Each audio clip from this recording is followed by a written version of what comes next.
Hello and welcome back to another episode of Clark and Addison Born into the Ivy. We are your hosts, David and Eli, here to talk about all things Cubbies.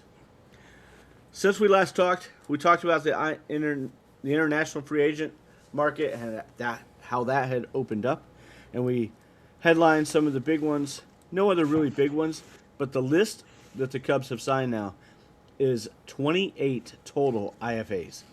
That's pretty exciting. That's a whole lot of talent to influx.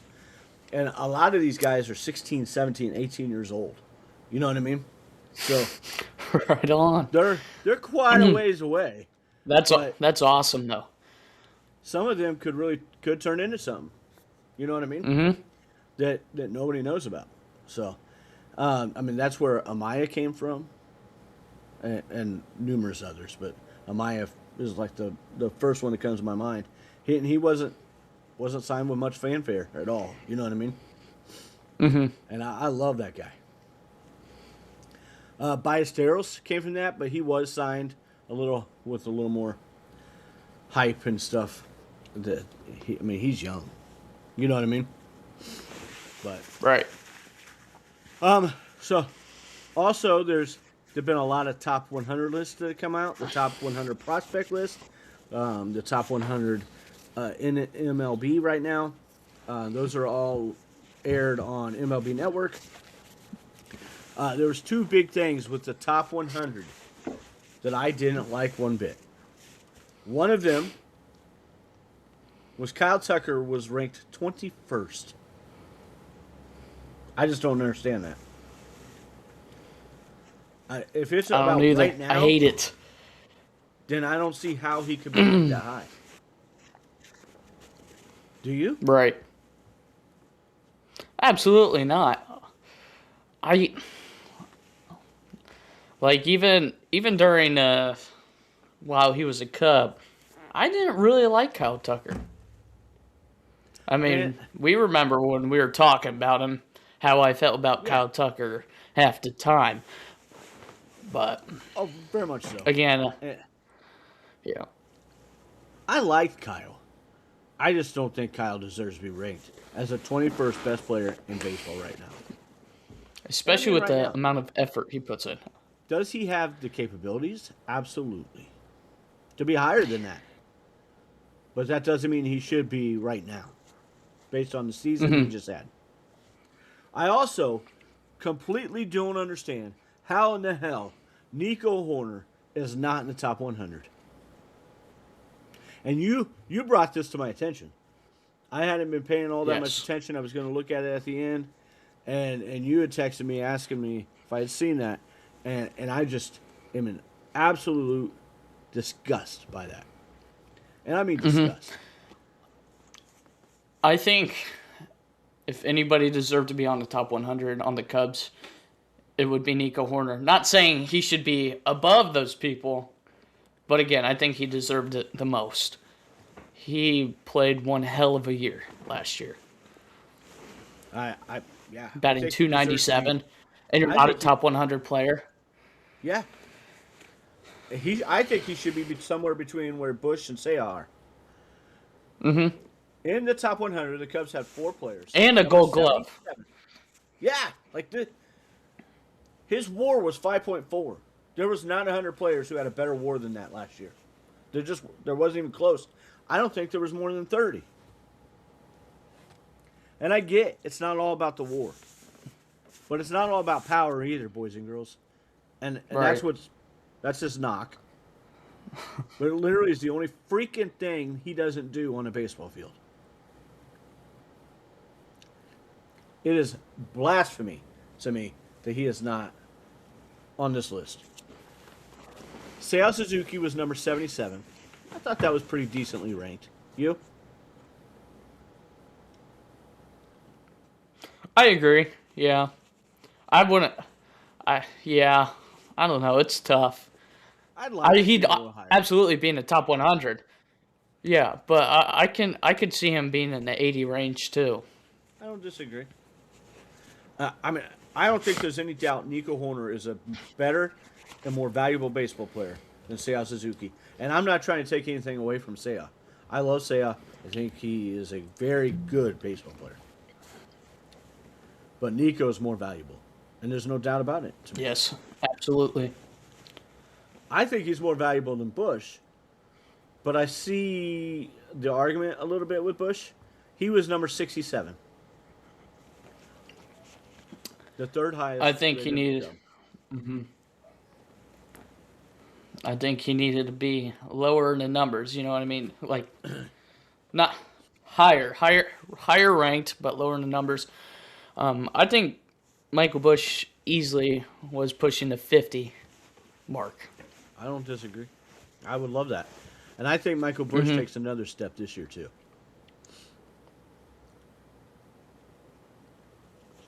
And we'll talk more about that as we get later on, like predicting the roster and what we expect from these guys and stuff. But the third highest rated Cub was Pete Crow Armstrong at number 40. I was a little surprised he was that high, especially after the second half swoon he had. I think that the reason he is because of the elite defense he plays, which, again, I'm going to go back to the Horner thing, makes it all the more confusing to me why he's not on this list. I saw that Corbin Carroll got 9, I believe it was. I was surprised that he got 9. I figured that they put Pete and Carroll not neck to neck, but closer than 40 to 9. I love Pete, but I'd take Corbin Carroll over Pete. Right now. You think so? Right now. Right now? Now, Well, this is yeah. this list is Obviously, about he right now. had a better season. Yeah, he had a better season, but I wouldn't say it was that much better. I mean, I get you. The top rated Cubs player was Alex Bregman, newly signed Alex Bregman. He was ranked 35th. I was surprised he was that high. You? Mm-hmm. I like it. Look, man, my I think name goes a long way though in these. but it shouldn't if it's about right now, and I think that's part of my problem with us. Right. You know what I mean? I'd seen a tweet from Justin Steele basically Right. saying, and I'm paraphrasing this. This isn't a direct quote, but paraphrasing that if any list that doesn't have Nico Horner in the top 100 of baseball players right now, probably wasn't put together all that well.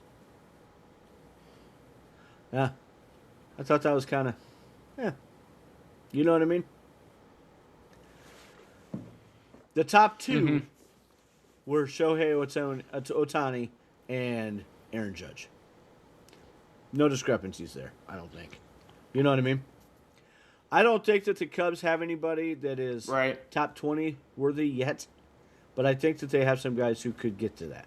PCA, Bush, maybe even. I think Justin Steele is damn well good enough for all that. You know what I mean? If that guy could just stay healthy.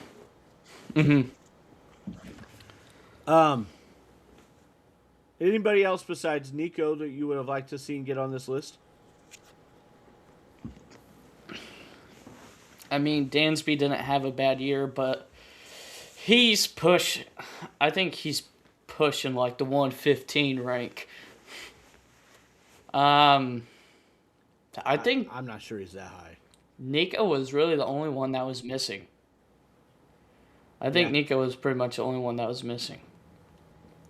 I would agree with that. Other than that, I Nico say was- the list was.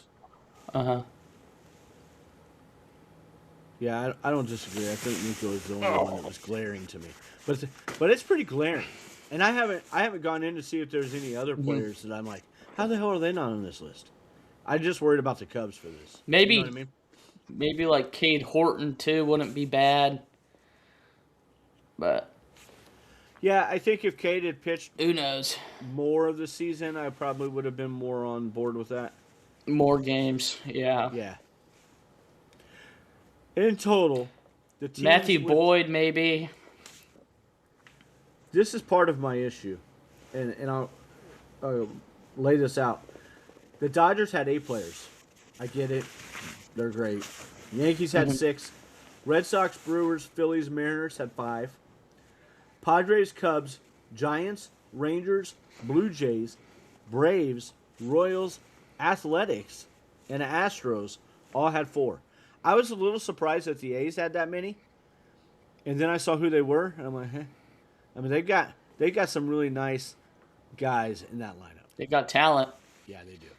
Mm-hmm. The Tigers, Reds, Mets, and Diamondbacks all have 3 players on this.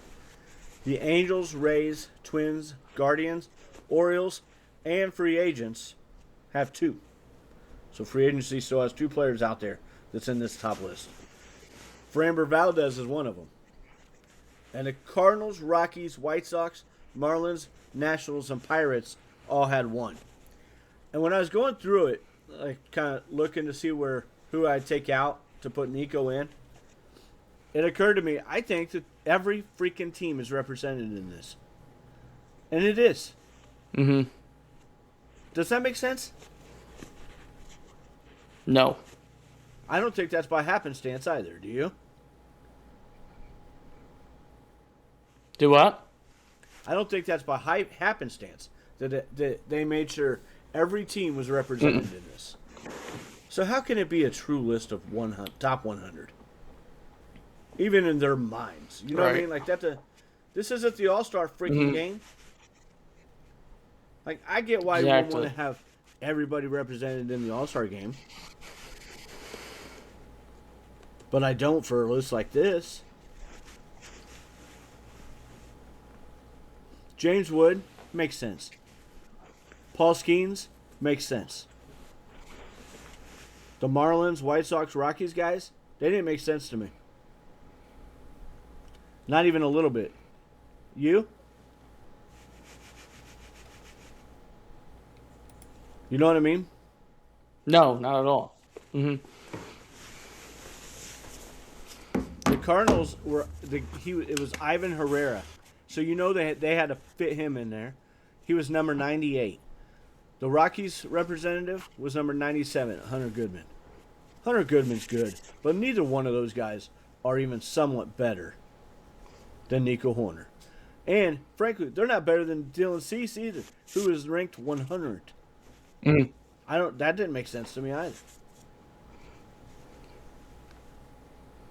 I don't know. I could keep going, but I'm going to shut the hell up right now and move on. But, so the top 100 prospect list. They didn't have, not every team had somebody in this. Almost, but not every team. Nor should they, because some players just aren't. It's the way it is, right?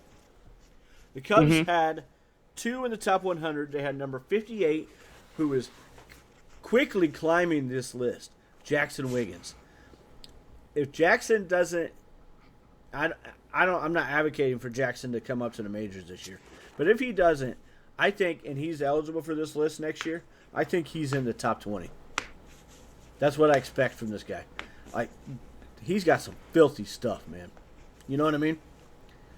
And then number 55 for the Cubs was Moises Ballesteros. For the record, Owen Casey, who was just traded, was number 42 on this list as well. So really? Good for him. Good for him, right? Like, I hope that guy does really well against everybody but us. I agree. Teams with the most players, the Mariners had 7. Guardians had 6. The freaking Brewers, Cardinals, Pirates, Dodgers, White Sox, and Marlins all had 5. Mets, Yankees, Reds, Tigers, Red Sox, Nationals, and Twins all had 4. The A's, Phillies, Orioles, Rays, and Blue Jays, 3. The Braves, Giants, Cubs, Royals, and Rockies all had 2. And the Padres, Rangers, Angels, and Diamondbacks had 1. The Astros didn't have a single player on the top 100 prospect list. I thought that was a little interesting. Congratulations to Andrew Jones and Carlos Beltran, who made the 2026 class for the Hall of Fame this year. But Jones had 78.4% of the vote. They needed 75. It was his ninth year on the ballot. And Carlos Beltran had 84.2% of the vote in his fourth year on the ballot. Pretty cool for both of them. I've seen a lot of people talking about how if Andrew Jones is good to be on this list, why the hell isn't Jim Edmonds? And when I first heard that, I thought, Jim Edmonds wasn't as good as Andrew Jones. I mean, just by memory, do you remember either of those guys really much? No, I remember Carlos Beltran a little bit. Okay. I mean, Andrew Jones has been 9 years, and Edmonds has probably been a little longer. So, no, Edmonds fell off on his first ballot. They have very, very similar stats. So I think there's a strong argument to be made for that. Hopefully Edmonds can get in later on with a contemporary period because he can't be voted in now. You know what I mean? Next year, for 2027, there are several former Cubs who are connected to the Cubbies that are on the 27 ballot. Cole Hamels will be on there for his second time next year. He got 23.8% of the vote this year in his first time on there. So I don't know that Cole Hamels is Hall of Fame worthy, but it's still pretty cool to see for him. Also on the ballot for the first time will be Starlin Castro, Jake Arrieta, Wade Davis, Dexter Fowler, and John Lester. Which of these guys, if any, do you think are Hall of Fame worthy? Jake Arrieta, John Lester. You really think Jake is? I think so. I think if Jake's peak had been Definitely John Lester, though. longer, John Lester for sure. John Lester was really good for a real long time. Yeah, I don't disagree. I think that the crappy part for John, as a Cubs fan, will be he will likely go in as a Red Sox. Which I get. Yeah, probably. He did. He won 2 of his World Series with them. I get it. It just sucks because I think of him as a Cub. But that's just my bias showing, I think. You know what I mean? Yeah. Well, I don't think. I know it is. The dude was amazing with the Red Sox as well. I love Jake Arrieta. And I think if Jake Arrieta had a little bit longer of a peak, like 2 more years, you can make an argument. He certainly doesn't have the career stats for it. I don't think his peak stats, like that peak time, was long enough, and his career wasn't good enough overall. But for a season and a half to maybe 2 years, nobody was better than that man. Nobody. You know what I mean? Right. I just don't think he had a long enough peak, unfortunately. Because I would love to see that. Now, I do think that Jake Arrieta should be a Cubs Hall of Famer at some point. No doubt. I think that's probably almost a guarantee. Of the 2016 team, I think there's going to be a lot of guys coming off that. Yeah. Dexter Fowler, I'm not surprised. Cubs Hall of Fame, of course. Yeah, I could see Dex getting in the Cubs Hall of Fame. Starlin Castro, no. I don't see him going to the Cubs Hall of Fame. I don't either. Although, again, I think an argument could be made. Jake for sure, Lester for sure, Rizzo for sure, Bryant for sure. I'm missing somebody. Who is it? Javi? Did you say Javi? Yeah, Javi. You're right. Should Miguel Montero be in the Cubs Hall of Fame just for that home run against the Dodgers? It was really clutch, but I don't think There's a Cubs not Hall. many bigger hits. Yeah. Like he had 2 huge hits on that run. One was in the World Series, and one was in that NLCS. I think you can make an argument. You could absolutely, but man, I don't know. I really love Miguel Montero, but I don't think he makes it to the Cubs Hall of Fame. Agreed, but I like the idea of playing that argument. Did you mention Ben Zobrist too? You probably did. Not mention Zobrist. Ben Zobrist, I think, deserves to be on the Cubs Hall of Fame. I mean, Kyle Hendricks. Kyle Hendricks, too. Man, there's a lot of them from that team. Yeah, and I guarantee there's somebody else we're not thinking of. You know what I mean? They'll probably somehow squeeze, like, Jason Hayward in there or something, but I don't think he should be on there. I don't either. I can go through the whole lineup if you want me to. Addison Russell, probably not. We don't have to. It's fun to think about, though. Like, that was such an important player. That's such an important year to the Cubs and the whole organization. Pedro Strop was pretty cool. Yeah. And it was pretty great, too. Carl Edwards Jr. was good for a couple years, 1 year. Yeah, I don't think it was good enough, though. I mean, should Chapman be in there just for that half season? No.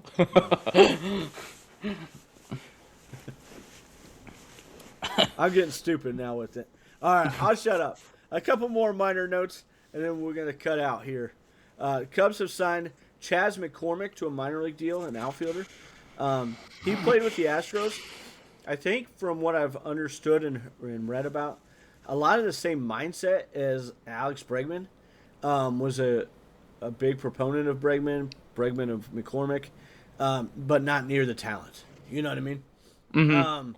But a lot of, like, a gym rat will do the dirty things, will, like, just all the, you know what I mean?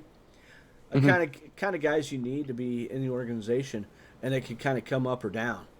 I'm kind of excited about this possibility with him. They also signed Dylan Carlson yesterday, and other guys that they are rumored to possibly be interested in are Zach Gallen and Miguel Andujar. Unless they get Andujar pretty cheap, I'm not sure that happens at this point after signing McCormick and Carlson to the minor league deals. And you expect Matt Shaw to get some time in the outfield as well. Mm-hmm. So, and to get most of the time that Andujar would probably get. If they could get Andujar at like a $1 or $1.5 million deal, though, man, I think you're crazy not to get him at that point. But I can't imagine he would be that cheap. You know what I mean? Right. That guy absolutely crushes left-handed pitching. Andujar does. Does he? So, yeah. Things to be interested in. Zach Gallen is obviously the big name in that. I was real surprised when I've seen that. I haven't heard much else, though, since I had initially seen that shortly after the convention. But, like, what are we going to do with him if they sign him? I don't know. There's already a plethora of starting pitching. We got plenty of those guys. I guess if there's not any more big bullpen arms out there right now. Mm-hmm. I guess the only other thing is if you're signing Zach Gallen, are you planning on trading one of the other pitchers for a big relief name? Maybe. That's the only thing that makes sense to me, does it you? Yeah, but like a Tyone or something? Like, I don't want to trade Jameson. I really was impressed with the way he pitched down the stretch last year. I'd say just leave Gallen. Leave him alone? Leave him alone. I don't disagree with that. But, cool. You got anything else, buddy? Nope. All right. Thank you very much for joining us. Don't forget to like and subscribe. Follow us and leave a comment. Like all that stuff on YouTube. And if you're listening on a podcast, do all the things you need to do. Click all those buttons and come and watch us again soon. Have a great day, and let's go Cubs. Go Cubbies.